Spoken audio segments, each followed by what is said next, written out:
Hi, in today's video I'm going to show you how to open up, disconnect, and remove your M&S systems, also known as music and sound, DMC1 Intercom master station. So this is a model DMC1 by M&S Systems, or Music and Sound. And you might be wondering why is this fella that has the big giant NuTone YouTube channel, why is he doing a video about removing an M&S DMC1? Well, you should watch the very first video in this playlist and that will answer all of those questions. So now let's get on with the actual removal. To remove a DMC1 from where it's installed, you only need a small variety of tools and things to do this. So you're going to need a Phillips screwdriver. You're going to need a small flat screwdriver. This is a 2.5 millimeter flat screwdriver. You're going to need a Sharpie or a pen. Sharpie is better. A little bit of blue masking tape and a cloth or a rag of some kind.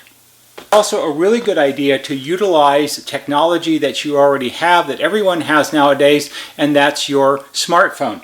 It's perfectly great to use your smartphone and take pictures of things as you go along and before you disconnect them, so you have an idea of how it went together when you get the set back from repair. But use your camera liberally and take pictures of what you're disconnecting, as I'll show you how to remind yourself of why you took that picture. First task is to remove the set from the wall itself. So on the left hand side over here, there's the door that opens up, and one faceplate screw is right here behind the door, and the other faceplate screw is behind this speaker panel over here, and this is just a decorative panel that you need to remove, and that's where your small flat screwdriver comes in handy. Sometimes these are a little hard to get off, and if you put the screwdriver behind the slot, you can sort of pry it forward lightly and carefully so you don't scratch it up, and that'll make it easier to take off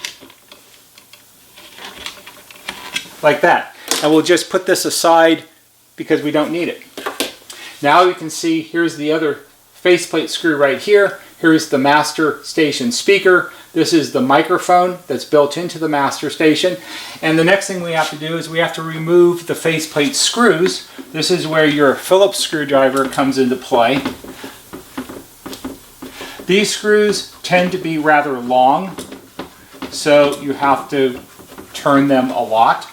The other thing that you should know is when you take the screws out, there really isn't anything that's holding the master station to the wall. There aren't any types of hinges or clips or anything like that. So you want to be careful that when you take the screws out, you don't accidentally let the master station flop out of the wall and tug on all the wires, and that can create problems. If you're a little bit careful, it'll just sit there. We'll close the door. Once you have the screws out, all you have to do is slide it forward carefully, and you'll be able to see the back side with all the wiring. And what you want to look for is this green strap right here. It's actually a green wire, and this is the support strap for the master station. This is the way it was made. And if you look here in the center at the top of the wall housing, there's a little bent metal hook, and what you're supposed to do is you take the green wire and you put it through the hook and you kind of even it up so the set will hang on the wall. This is where your rag or cloth comes into play. If you have nicely painted walls or faux finish or wallpaper or something like that, you may want to take the cloth and put it underneath the edge of the master station faceplate so it's not rubbing up against the painted wall and making marks on it. That's optional. In this particular installation, this homeowner has a really high quality grade of plywood on the wall, so we're not going to worry about that a whole lot. Once you have it opened up, let's do a brief overview of what you're looking at, and then we'll get to disconnecting it. Here on the back of the DMC1, on the right hand end we have the back of the speaker cone, and this rectangular piece is the speaker magnet. Here in the center on the back, this is the AM/FM tuning module. On this side we have the connection where the chime module is plugged in. And on the left-hand edge, we have the terminal board where all of the wires from all of the remote speakers are connected. So it's not a very complicated set, not really a lot to look at. So let's get towards disconnecting all this. Before we start disconnecting anything, there's one thing that you must absolutely positively have to do. And that's turn the circuit breaker off to the electrical circuit that powers the intercom system. And the reason you have to do that is down here in the bottom right hand corner of the wall housing is the low voltage transformer that powers the master station. And the way the low voltage transformer is designed, there are two fuses inside the transformer, which is down inside the can below this metal plate. Those fuses can be somewhat touchy, and sometimes when you unplug the connector here that connects the DMC1 to the transformer, or later when you reconnect it together, if the transformer is powered up, the surge of disconnecting or reconnecting can blow the fuses in the transformer, and then the transformer goes dead. And you don't want to risk that, because if that happens, while it can be repaired, it means that you have to take the transformer out of the wall housing completely and you have to send it off to us to have new fuses put into it. It's better to turn the circuit breaker off and not chance it. They are very touchy little fuses and you don't want to run the risk. What I'm going to do in this demonstration is I just unplugged it. So now the transformer is shut off and the system is shut off likewise. First thing we're going to do is we're going to unplug this connector.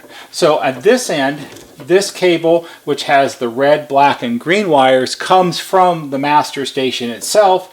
And at the other end, you have multicolored wires here. We have green, yellow, red, blue, and brown. And this is a 6-pin connector, and you simply grab each end and pull it apart into two halves. The half that's connected to the transformer in the wall stays here, and this half stays on the master station. So we're just going to tuck this out of the way so we can get on with the rest of the de-installation. So in the back of the DMC1, this is the AM/FM tuner module. And on the right-hand edge of the tuner module are the antenna connections. There are two antennas. The orange wire is the AM antenna, and this heavy black coaxial cable here is the FM antenna. So those are what we're going to disconnect first.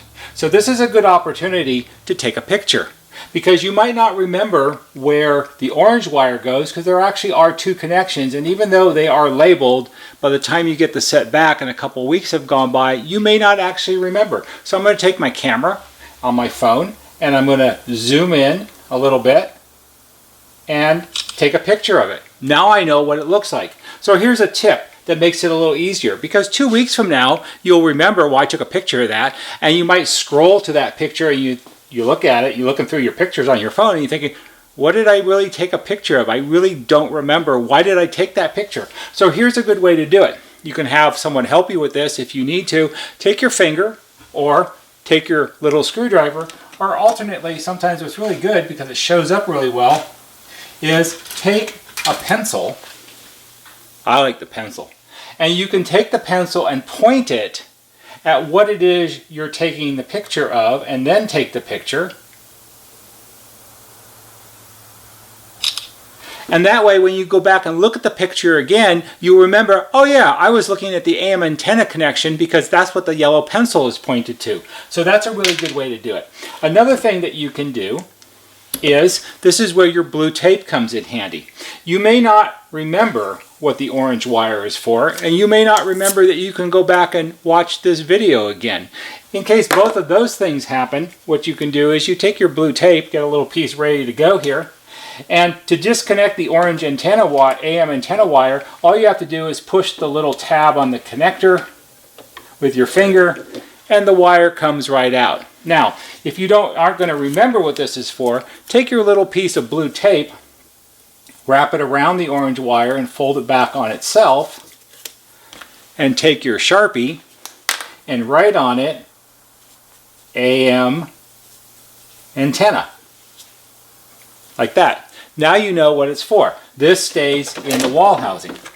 We're going to do the same thing with the FM antenna, the coaxial cable. Coaxial cables have threaded like nut connectors on the end of the cable. So these are the same type of connections that are on the back of your TV sets or your cable TV box or something like that. So most people are familiar enough with how that works. So you just unthread it and then it comes loose.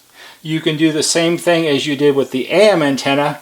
Take your little piece of blue tape, wrap it around the coaxial cable like that, and you can write on it FM antenna, and that stays in the wall also.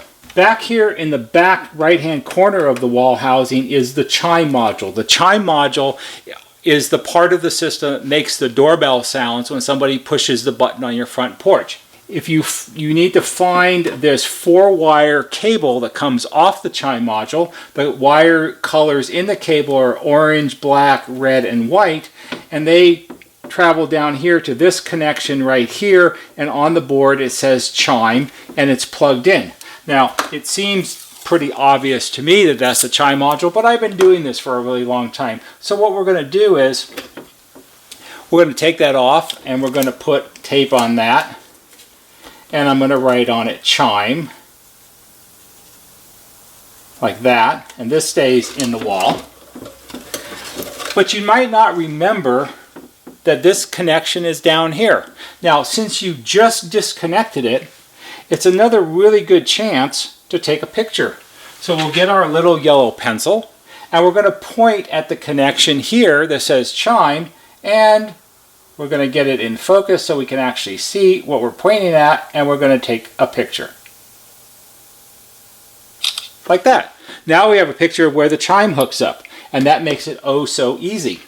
So the last bit we have to do, see, there isn't that much to do on a model like this, is we have to disconnect the wires that come from the remote speakers, and this is actually one of the easiest things to do on this model. What you're looking at is a close-up view of the terminal board on a DMC1, and that's this board right here. And on the board are all of these green sockets, and plugged into the green sockets are green plugs.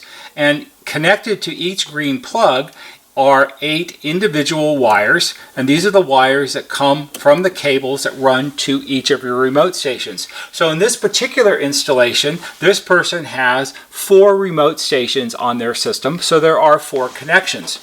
Also on the terminal board are these 2 screws right here. These are for the door speaker. This is for door communication, and it says here on the board, it says door, black, and red, and surprisingly enough, the wires connected to those screws are also black and red. So how about that? The installer did it the right way. We'll disconnect these first. All you have to do is use your Phillips screwdriver, loosen the 2 screws, and take the wires out from under the screws. And again, if you're not sure if you'll remember, take your blue tape, wrap it around the red and black wires, write door speaker on it, and you'll remember 2 weeks later when you get the set back that that's where those go. So once those are disconnected, now we have to unplug the green connections. So I'm going to give you a tip on this that will make it easier when you reinstall these. This system, a DMC1, has a total maximum capacity of 13 remote stations, not counting the front entry door stations. So you could have a maximum of 13 green plugs. Each socket is numbered, and if you look down on the edge next to each socket on the circuit board, it has a number for which room location that is. And that corresponds with the switches on the front of the master behind the door that opens up. So when you disconnect these, you're probably used to, if you've had your system in your house for 8 or 9 or 10 years, you're used to which order the speakers are in. And when you plug it back in later on and put it all back together, you probably want to keep the speakers in the same order because that makes it easier when you go to reuse the system again. So the way I like to do this, an easy way to do it, is first we'll unplug this one. So this top one is for the patio speaker, so it's outside by the pool. And to unplug the green connector, you just grab the connector and you wiggle it a little bit, and it unplugs like this. Now we need to remember that that's to the patio. So you can do this a couple different ways. You can put a piece of blue tape on it and write patio. And likewise, when you unplug the other ones, you put a piece of tape on this one and put it as number 1, and this one as number 2, and this one as number 3. Another way you can do it is you can use your Sharpie, and this is the way I do it on service calls. And on this one, since it's the patio, all I'm going to do is put a P on it with the Sharpie. And that's not going to rub off once it dries. The other way you can do it is if you don't want to write on the end of the connector, which there's nothing wrong to do, it works really well. You can also up here on the jacket of the cable, you can put a P on that, and that will remind you also. But I like to put it on the connector because it's easier that way. And in a lot of these installations, there's not a lot of excess slack in the wire, so you can't always see it all very well. Once we unplug the patio one, that stays in the wall. And now we're going to unplug the first one here. This is number 1, and we're going to do the same thing. We're going to grab the connector and we're going to wiggle it, and it unplugs. And you can mark the connector in one of two ways. You can put a number 1 if you want to, and that works fine. Or sometimes what I do, especially on systems that only have a few speakers like this one do, I put 1 dot on it. And 1 dot is number 1, and that goes back in the wall. And then we'll unplug number 2. And guess what I'm going to put on number 2? I'm going to put 2 dots, like that. And that will remind me when I go back to the customer's house to reinstall this, what order they go in. It's important to do that because it's so much easier than not remembering and then randomly plugging it all in and then running around the house to see what order they're in and then unplugging the ones that are wrong and trying to sort out the order. And that takes a lot of time, whereas marking the connector, that takes, what, an extra 3 seconds to do. Now, we're ready to disconnect the 4th station, and you might notice if you're paying attention, well, what's up with this? Why is this connector blue and all the other connectors were green? What is up with this? Well, on the DMC series of intercoms, they actually gave you 2 different types of connectors in every installation kit. And there were the green connectors like this, and there also were these blue connectors. And the blue connectors, they're often referred to as the dreaded blue connectors because while in theory they were easier to install, in reality not so much. These are a different type of connector where you don't have to strip back the wires or anything like that. They actually have these little push closure designs here that you put the wires through the hole and then you push this close and it bites into the teeth inside the connector and makes the connection to the wire. The green connectors, they have these little set screws, so you put the wire in the hole here and then you tighten down the set screw, and that's what holds the wire into the connection.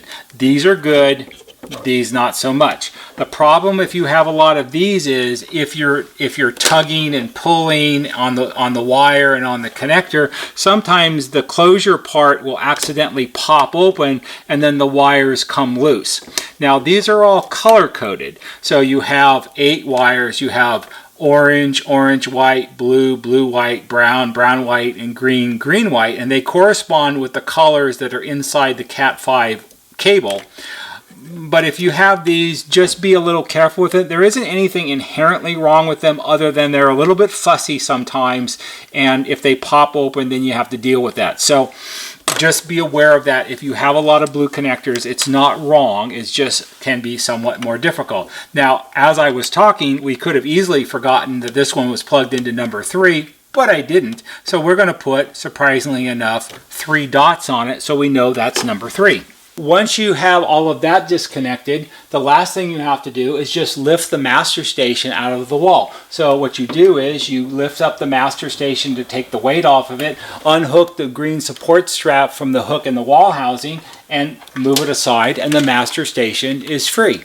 Now all you have to do is pack it up and send it to me so I can fix it for you.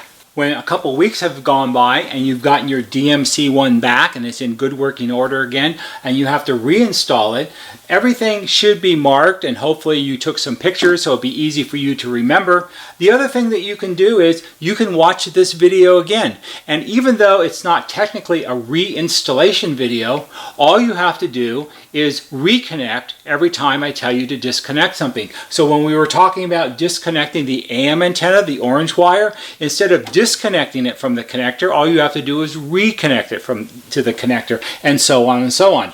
The last thing you want to do when you reinstall one of these is you make the transformer connection, this cable to this cable here, and once everything is hooked up and you have the transformer connected back to the master station, like this, that's when you go turn the circuit breaker back on. Don't plug it back in when the transformer is powered up, because if you do, you might blow the fuses, and then you have to take the transformer out and send that in, and the whole thing's going to take another week or more. Make sure you have the power turned off when you reinstall this. I hope you found this video to be interesting and perhaps helpful. If you did, please give it a big thumbs up on YouTube, because that helps us. If you find our videos interesting, please subscribe to our channel. There'll be a banner right here. Go to the YouTube homepage, click on the bell or on the wheel, put in your email address, and every time we post a new video, you'll get a notification and you can watch it. That's all for today. See you on the next video.